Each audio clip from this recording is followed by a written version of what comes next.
Y otra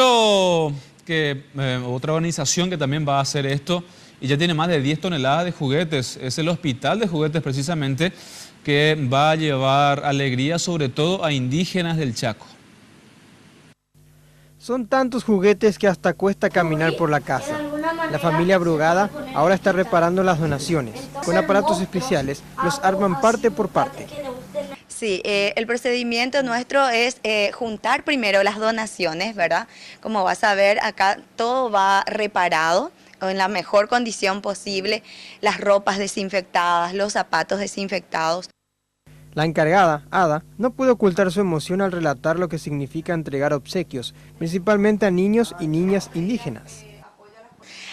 La emoción es grande, Sergio, por eso, porque vemos todo el proceso. De repente a nosotros nos toca un poquito más porque esa muñequita que vino destartalada, bueno, le pusimos los ojitos, le pusimos el cabello. Es enorme que una mamá indígena de repente te diga, te bendigo, ¿verdad?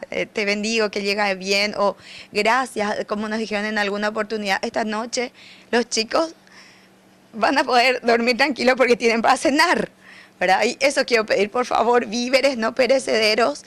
Estamos precisando, eso sí, víveres no perecederos para poder llegar con algo más que juguetes.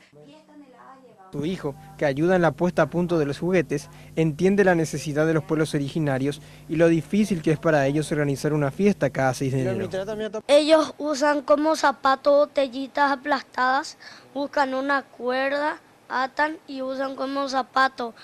Y encima hay algunos niños que tienen enfermedades.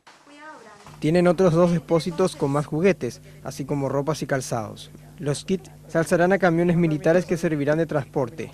Deseaban llevar los obsequios a Bahía Negra, pero el mal tiempo inundó los accesos, por lo que irán hasta Boquerón.